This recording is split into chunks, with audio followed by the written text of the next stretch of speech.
oportunidades, la tierra de los sueños. Entonces, si ustedes realmente quieren vivir el sueño estadounidense, se tienen que ir a Dinamarca.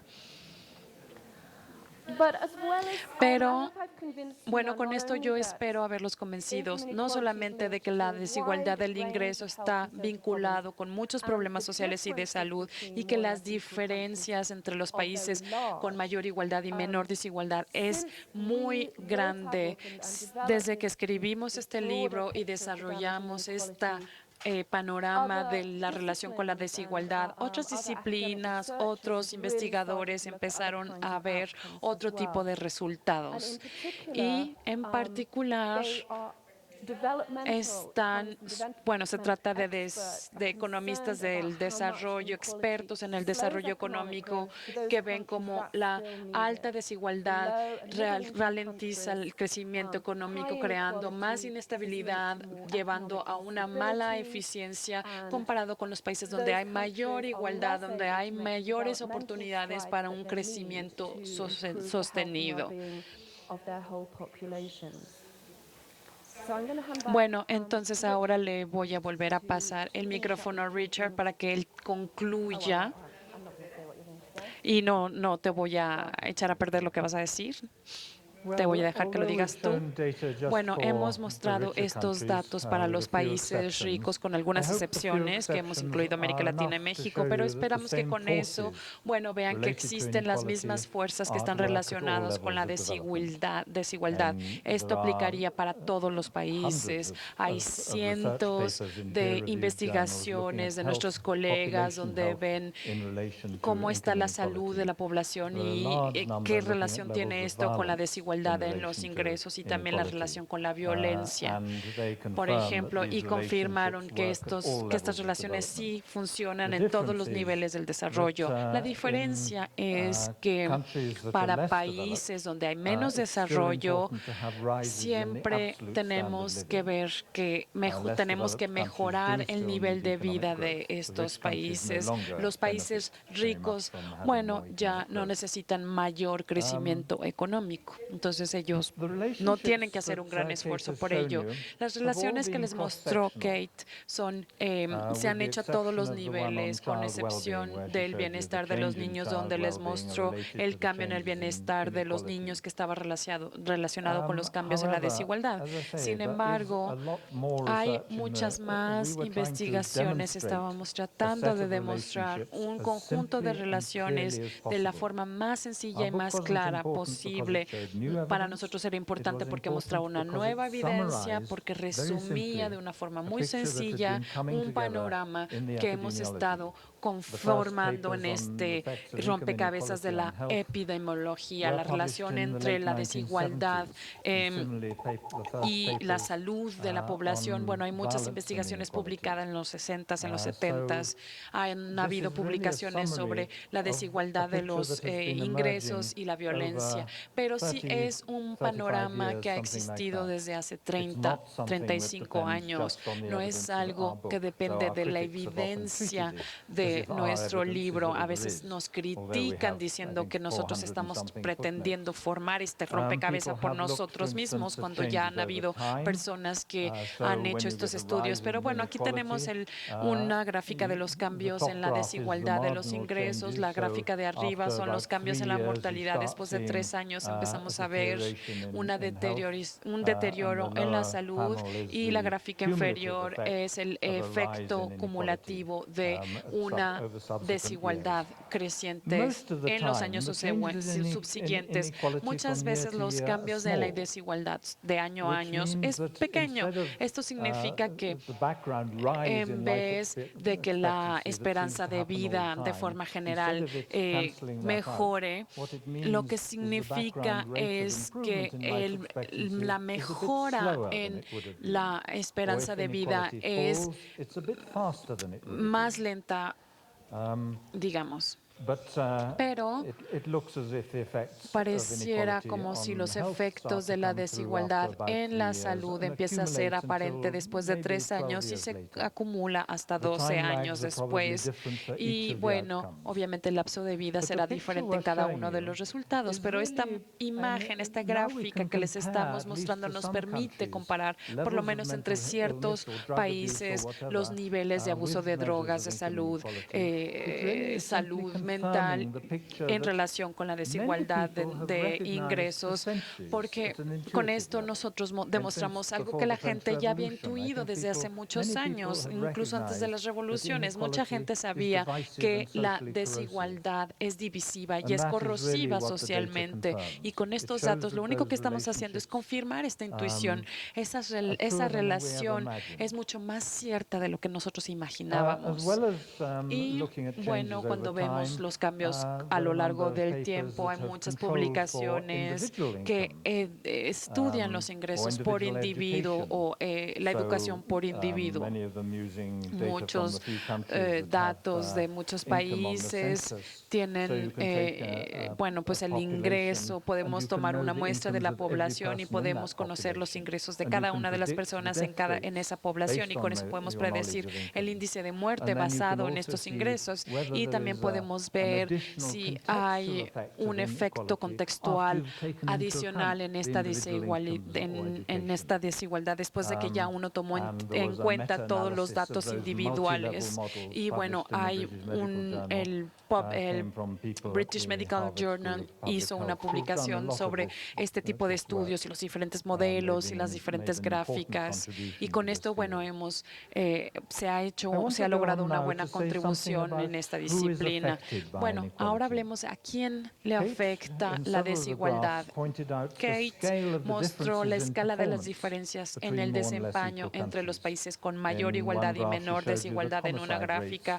Mostró el índice de homicidios, que es 10 veces más grande en un estado, por ejemplo, donde hay más desigualdad en Estados Unidos comparado con un estado en una provincia de Canadá.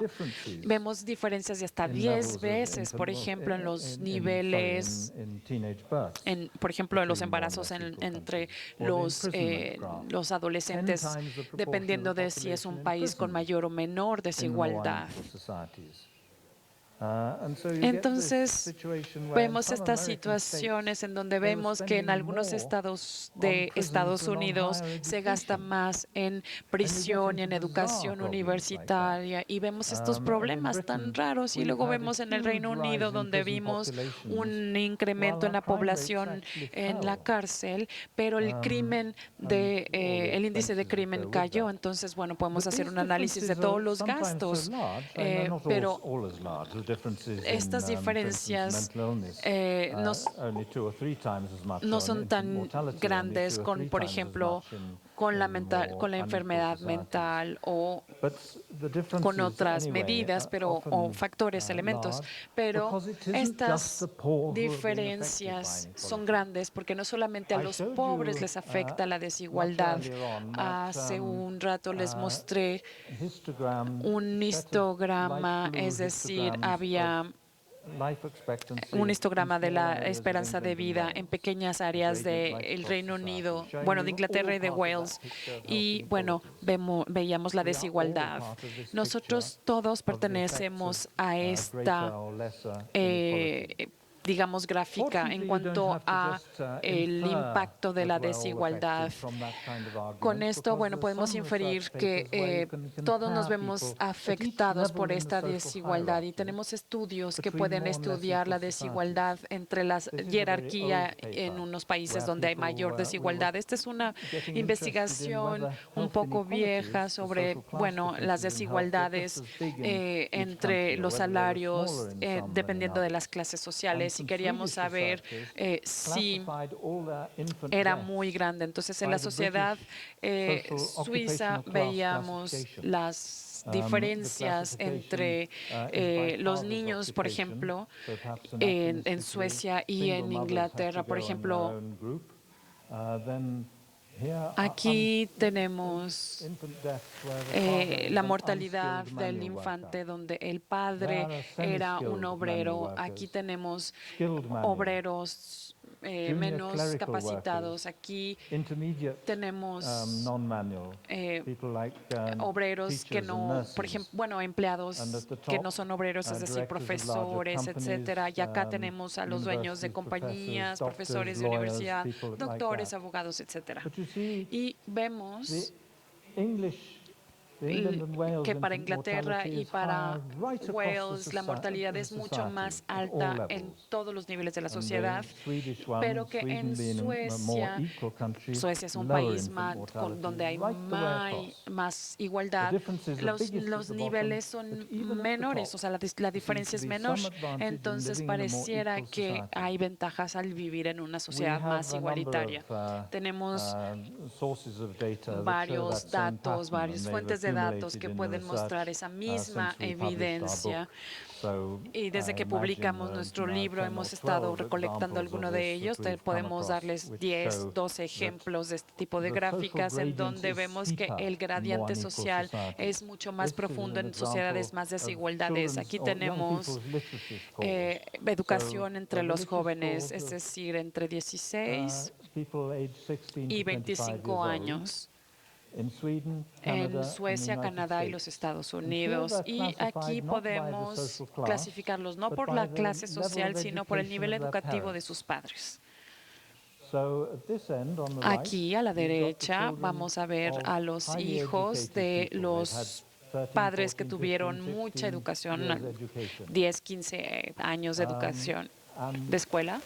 Y aquí tenemos a los padres que están en la parte más baja de la jerarquía, donde estas personas, los padres, no recibieron mucha educación.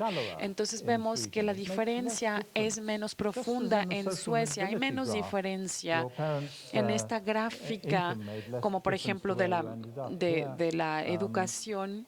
¿Qué tanta educación recibieron los padres? Bueno, aquí realmente no hay una gran diferencia en una sociedad donde hay mayor igualdad, y lo comparábamos con Canadá, donde tiene una desigualdad un poco intermedia, y bueno, los Estados Unidos, donde hay mayor desigualdad, bueno, vemos el gradiente mucho más profundo, ¿no? Hay una gran diferencia. Esta gráfica y la anterior no les están mostrando si esto significa que en un país o en otro hay empleados menos calificados, o si hay padres más educados o menos educados en este o aquel país.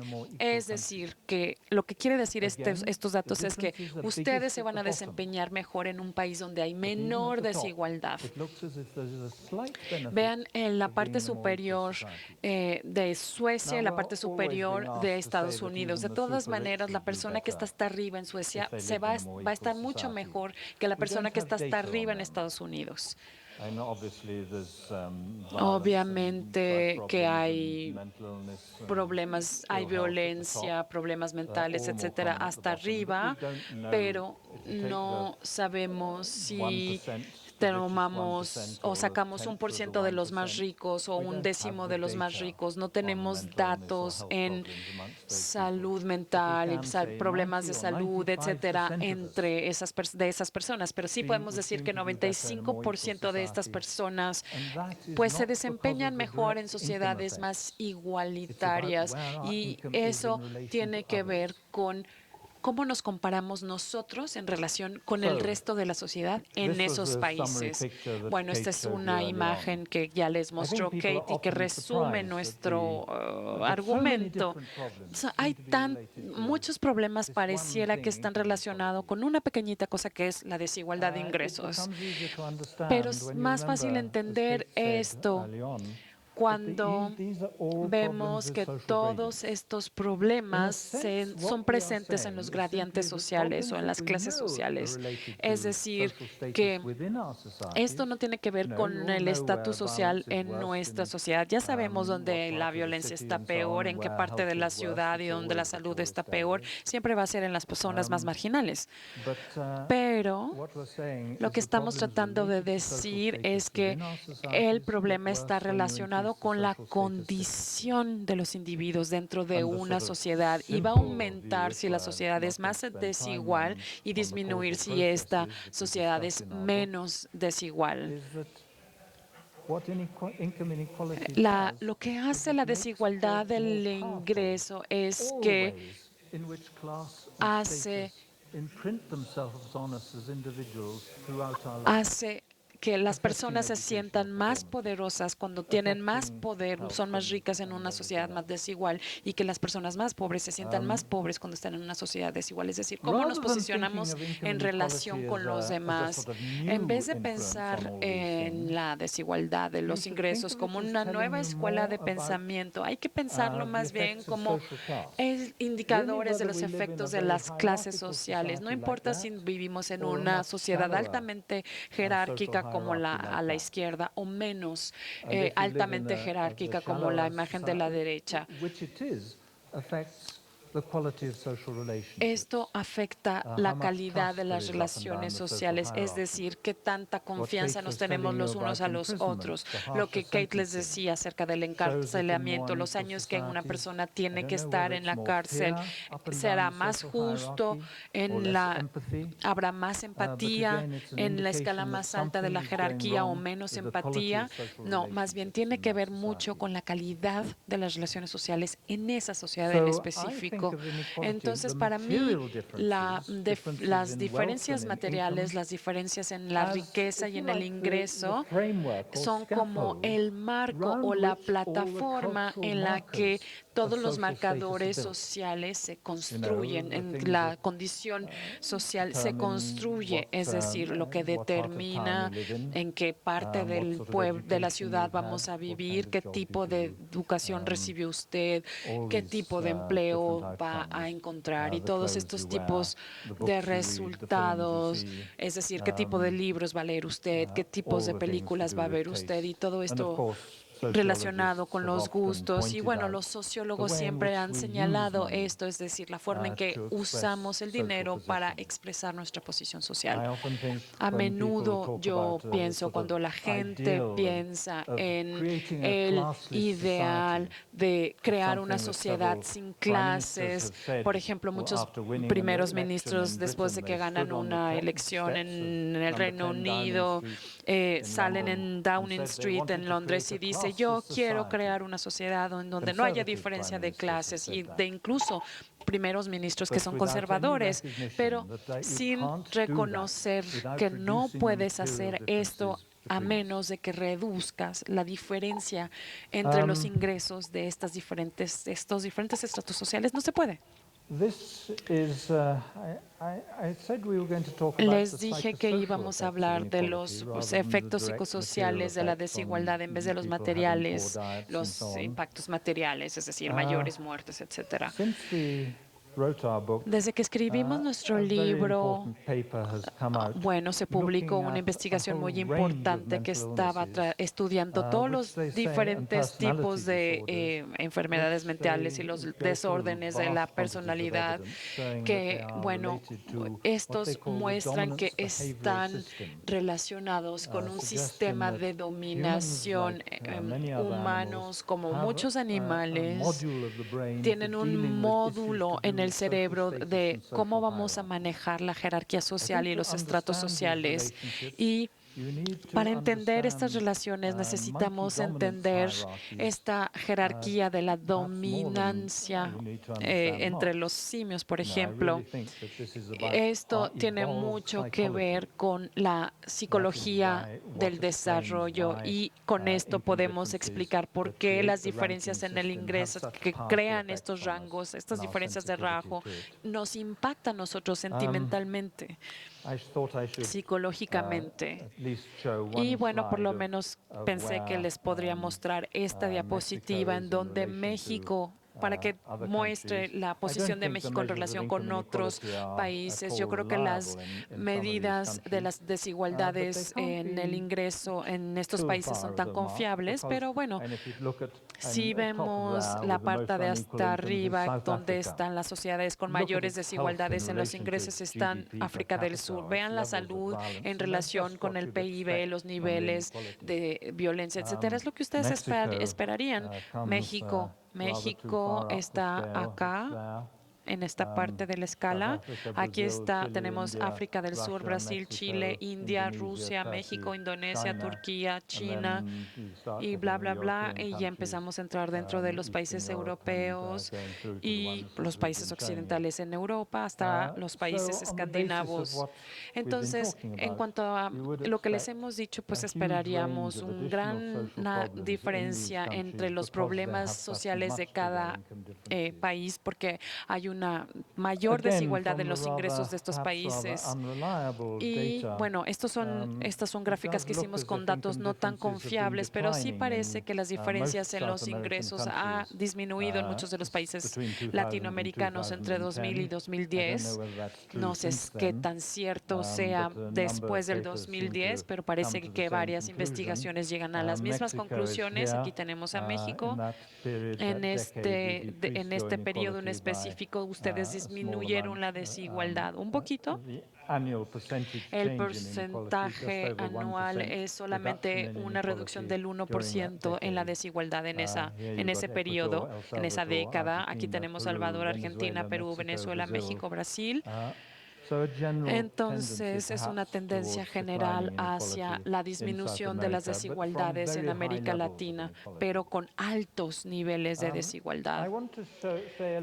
Bueno, me gustaría hablar acerca de los vectores, los grandes vectores de la desigualdad. Si vemos los estudios de los economistas, bueno, nos podríamos desviar un poco porque ellos miden cosas que se mide cuantitativamente, es decir, el cambio tecnológico, migración, globalización, etcétera.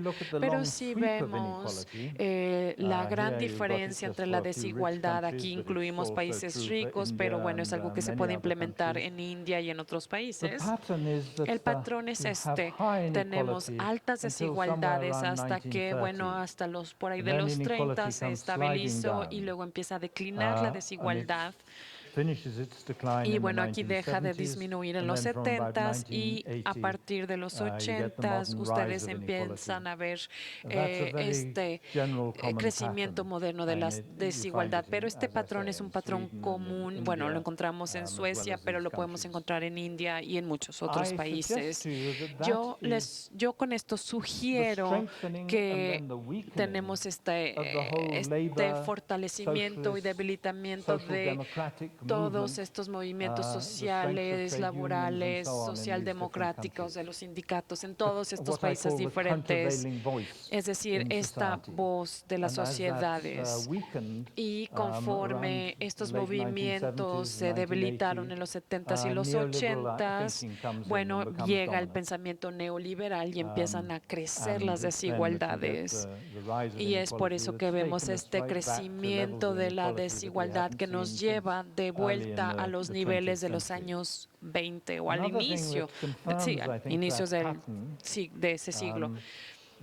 Entonces es un patrón que tiene que ver con la fuerza de la voz de la sociedad.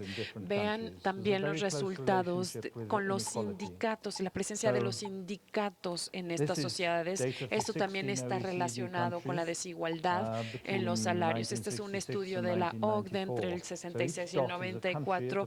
Cada punto es un país en una fecha en específico y está mostrando el porcentaje de la población que pertenece a un sindicato o de la fuerza laboral más bien. Aquí tenemos 20%, aquí tenemos 70, 80, 90%. de los trabajadores que pertenecen a un sindicato. Mientras más personas están en un sindicato, mayor es la igualdad o menor es la desigualdad.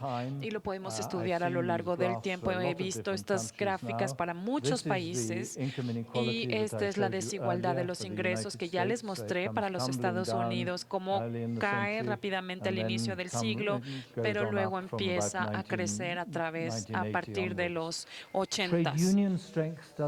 Y también la fortaleza de los sindicatos hace exactamente lo opuesto.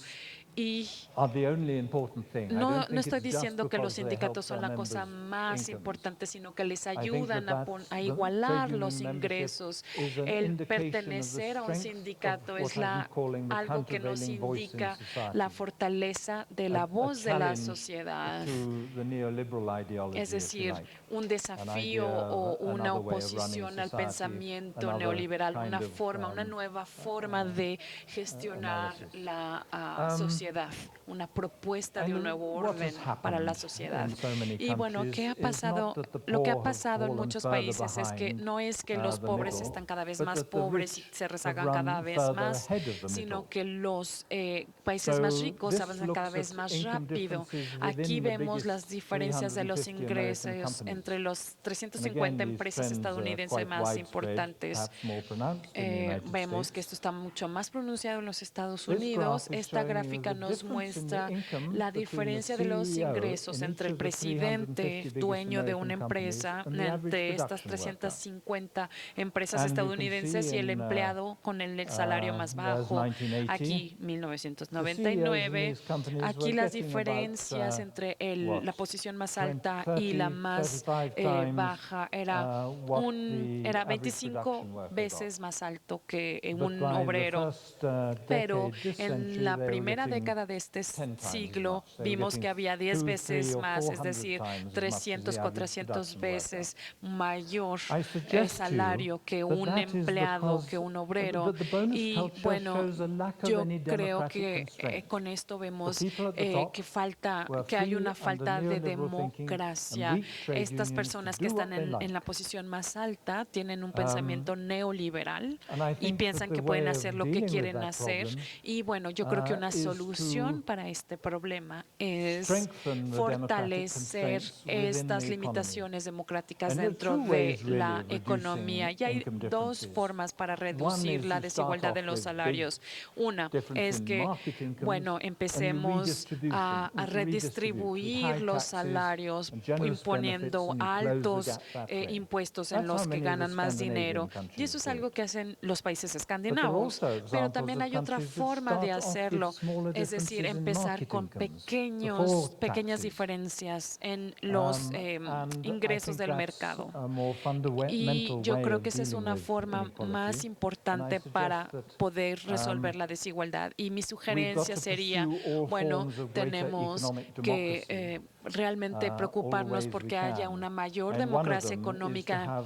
Una de la forma en la que podemos hacer es tener representantes de los obreros en el Consejo Ejecutivo de una empresa. En muchos sindicatos de la Unión Europea, bueno, es una demanda o es una imposición que los obreros sean parte del Consejo Ejecutivo de una empresa. Eso es algo que sucede mucho, por ejemplo, en países como Alemania, mucho menos en países como el Reino Unido. Y cuando vemos que esto sucede, cuando hay un representante del empleado, las diferencias en el ingreso son menores, pero podemos hacer mucho más. Deberíamos hacer mucho más.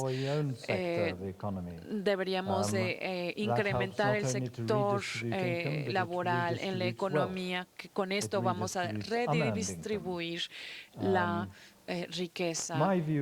Y desde mi perspectiva, yo diría que, bueno, el siguiente paso para la humanidad es que la democracia exista en la esfera económica. Y me parece